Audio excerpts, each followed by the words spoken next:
చాలా మాట్లాడాలనుంది, చాలా చెప్పాలనుంది. కాకపోతే అన్నీ చెప్పు. డార్లింగ్, నేను వెయిట్ చేస్తా. నీకు చాలా కామెడీగా ఉంది డార్లింగ్. మన అంతే కదా darling. Anyway thank you so much. First of all రెబల్స్కి చాలా చాలా థ్యాంక్స్. ఎందుకంటే నేను తీసిన సినిమాని బిగినింగ్ నుంచి నన్ను ఎంకరేజ్ చేస్తూ ఇంత దూరం తీసుకొచ్చారు. అసలు ఈ సినిమా, ఈ మూమెంటు, ఈ ఈవెంటు ఇక్కడికి వస్తాను అని అనుకుంటున్నానంటే కారణం ఇద్దరే. ఒకళ్ళు నా కింగ్ సైజ్ కట్అవుటు రెబల్ స్టార్, అట్లాగే ఈ సినిమాని మేమెంత ప్రేమించినా సరే వెనకడుగు వేయకుండా మమ్మల్ని నడిపించిన వ్యక్తి విశ్వాస్ సార్. విశ్వాస్ సార్, మీకు ఎప్పటికీ రుణపడి ఉంటాను సార్. ఎందుకనంటే ఆయన లైఫ్ పెట్టేశారు ఈ సినిమాకి. పీపుల్స్ మీడియా మొత్తం, పీపుల్స్ మీడియా స్టాఫ్ కానీ, పీపుల్స్ మీడియాలో పనిచేసే ప్రతి ఒక్కళ్ళు కానీ, మనం ఈరోజు ఏదో ఇది నేను చెప్తున్నాను, ఒక సాదా సీదా ఒక ఫంక్షన్ కాదు ఇది. దీని వెనకాల చాలా చాలా కష్టం ఉంది, అంత ఈజీ కాదు. మేము ఒక రెబల్ స్టార్ని తీసుకుని వచ్చి, ప్రభాస్ గారిని తీసుకుని వచ్చి భోజనం పెట్టి పంపించేసే అలాంటి సినిమా తీయలేదు ఇది. ఆయన్ని తెచ్చుకున్నప్పుడు అలాంటి ఆ రేంజ్ ఫుడ్డే పెట్టాలని ఫిక్స్ అయ్యాం. అందుకని మీకు నేను చెప్తున్నాను, థియేటర్కి వచ్చిన వాళ్ళకి మాత్రం 100% ఎంత ఎఫర్ట్ పెట్టామో మీకు కళ్ళకు కనపడుతుంది. నెక్స్ట్ అసలు ఈ జర్నీ ఇక్కడ కొంచెం మాట్లాడాలి. నన్ను మా ఫ్రెండ్స్ అందరూ మాట్లాడమని చెప్తున్నారు. అంటే కథల్లోనూ, చరిత్రలోనూ, పుస్తకాల్లోనూ వింటూ ఉంటాం, ఆ దేవుడు అలా కిందకి దిగొచ్చాడు, కనకదుర్గమ్మ ఒక రిక్షావాడు కోసం కిందకు వచ్చింది, ఇట్లా వింటూ ఉంటాం, ఆ పుస్తకాల్లో చదువుతూ ఉంటాం. నా రియల్ లైఫ్లో ఆదిపురుష జరుగుతున్నప్పుడు బాంబే నుంచి కాల్ వచ్చింది. ఆయన రాముడు గెటప్లో ఉన్నప్పుడు ఈ మారుతి వెళ్ళాడు ఆయన దగ్గరికి. వెళ్ళిన తర్వాత అలా మా పరిచయం స్టార్ట్ అయింది. ఆయన ఆ రోజు బాగా నవ్వించానని అనుకున్నాను. కానీ ఆయన అంటే ఆయనకు అసలు అవసరం లేదు. ఎందుకంటే బాహుబలి హీరో.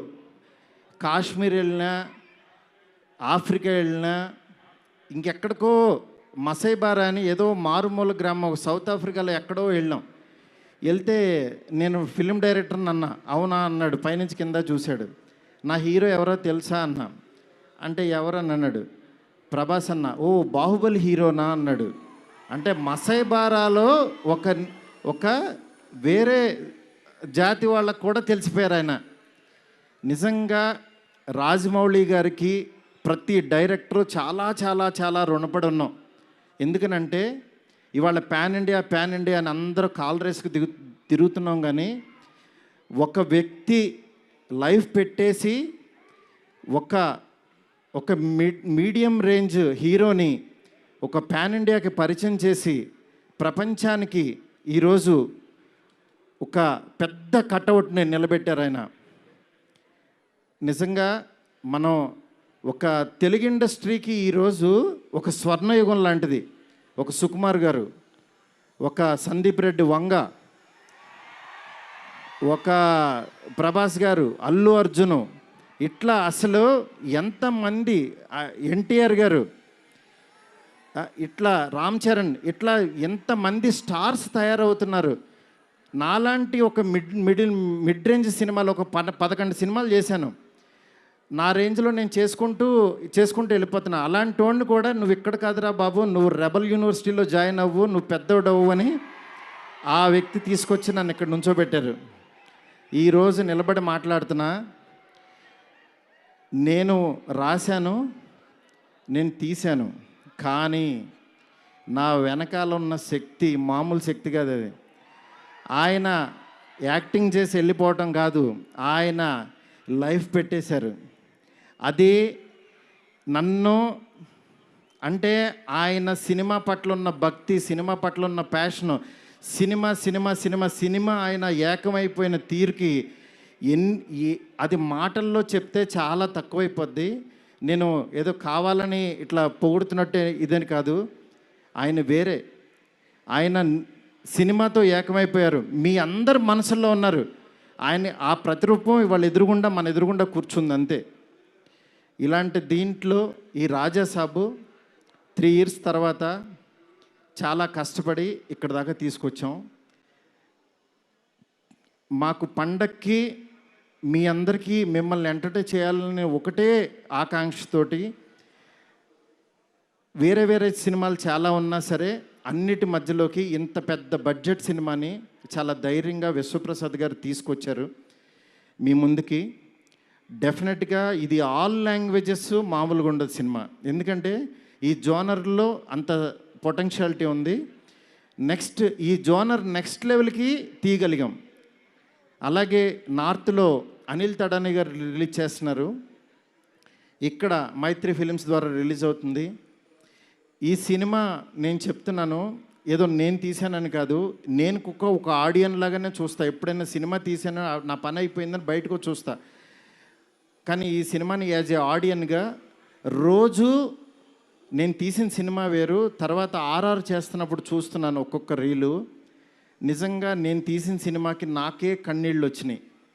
ఆయన పెర్ఫార్మెన్స్ చూసి ఫస్ట్ రీల్లోనే నేనే కూర్చుని ఏడ్చా. ఆయనకి మనోడు అలెక్సా లైట్స్ ఆఫ్ అని అంటాడు, అన్న తర్వాత నేను ఏడుస్తున్న సంగతి ఎవరికి తెలీదు. నిజంగా అంత గొప్ప పెర్ఫార్మెన్స్ని ఈ సినిమా కోసం ప్రాణం పెట్టిన ప్రభాస్ గారికి ఎంతైనా రుణపడి ఉంటాను. డార్లింగ్, మాటల్లో చెప్పలేను డార్లింగ్, నాకు ఏడుపు వస్తుంది డార్లింగ్ మిమ్మల్ని చూస్తే.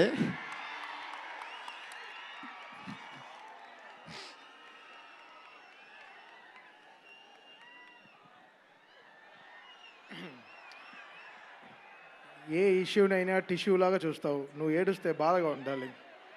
ఎస్కేన్, వీ నీడ్ యువర్ పవర్. ఇంకా ఇప్పడానికి ఏం లేదు, షర్ట్ ఇప్పటి you did something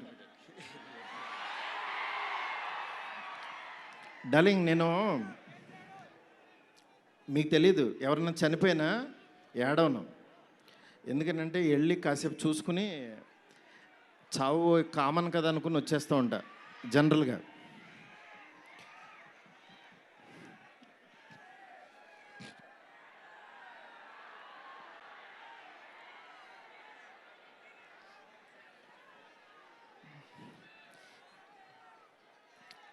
okay, sorry darling, ఎందుకంటే ఇది ఉండిపోయింది లోపల,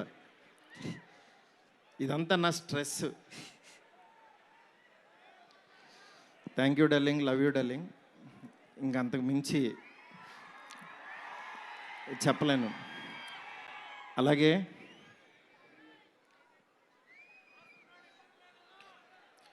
ఈ సినిమాకి మాలవిక, నిధి, రిధి ఒక్కళ్ళు కాదు, ప్రభాస్, సీనన్న, నెక్స్ట్ అట్లా ప్రతి ఒక్కళ్ళు చాలా ఎంత ఎఫర్ట్ పెట్టారు. Thank you so much. మీరు ఎదురుగుండా ఉంటే నా వాళ్ళకి కాదు.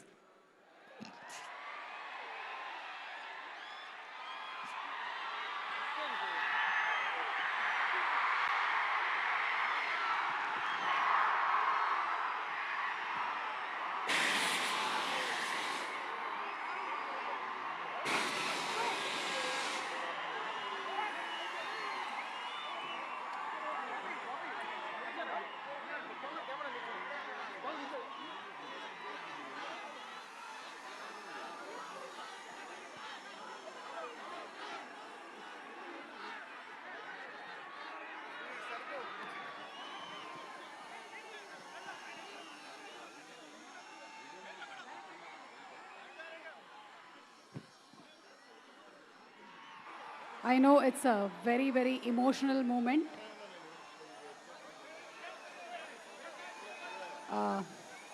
Maruti Garu, almost 3 years of journey, 3 years of friendship, 3 years of love. Thank 3 సంవత్సరాలు కష్టం బయటకు వచ్చింది.